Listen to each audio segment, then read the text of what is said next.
Dans les années 60, des femmes et des hommes ont subi des électrochocs pour être guéris de leur homosexualité.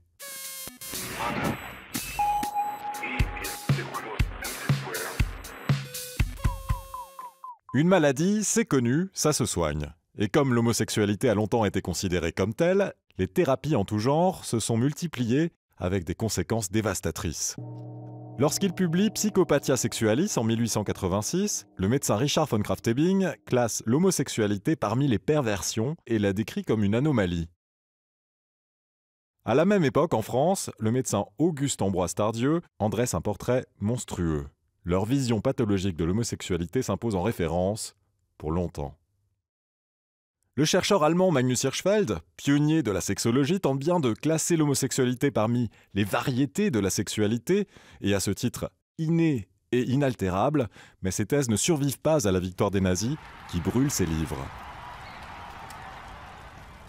L'approche pathologique de l'homosexualité subsiste en Europe jusqu'à la fin du XXe siècle, renforçant sa stigmatisation et apportant de l'eau au moulin de ceux qui s'opposent à sa dépénalisation. Ce n'est qu'en 1992 que l'Organisation mondiale de la santé la supprime de la liste des maladies. Avant cette date, les médecins ne manquent pas de ressources pour inventer une thérapie pour y remédier. Des psychologues tentent de persuader les hommes attirés par les hommes qu'ils souffrent d'un déficit de masculinité, les pharmaciens composent des potions, et pire, après la Seconde Guerre mondiale, les médecins mettent notamment au point des traitements hormonaux, comme la castration chimique, pour brider le désir en changeant le corps. Mais la méthode la plus répandue fait appel aux électrochocs. Pendant de longues séances, les médecins présentent à des hommes qu'ils veulent convertir à l'hétérosexualité diverses images à tour de rôle. Lorsqu'une photo d'homme nu leur est montrée, ils reçoivent en même temps une décharge électrique qui fait l'effet d'une brûlure extrêmement douloureuse. L'association de ces images plaisantes avec un stimulus négatif est censée les dissuader de les revoir. C'est la thérapie par aversion. Cette torture physique a en réalité des conséquences psychiques dévastatrices qui vont parfois jusqu'au suicide.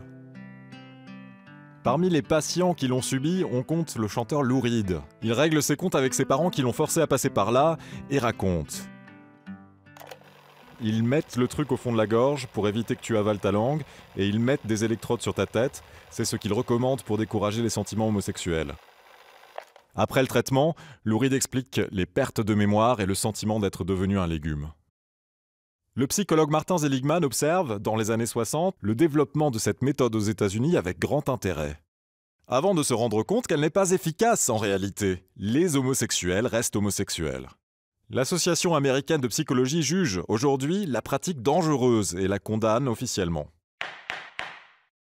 Mais des guérisseurs continuent à infliger des souffrances en promettant la conversion, notamment dans les milieux religieux extrémistes en Europe, en Amérique du Nord ou au Moyen-Orient, partout où la science n'a pas encore réussi à convaincre que l'homosexualité n'était pas une maladie.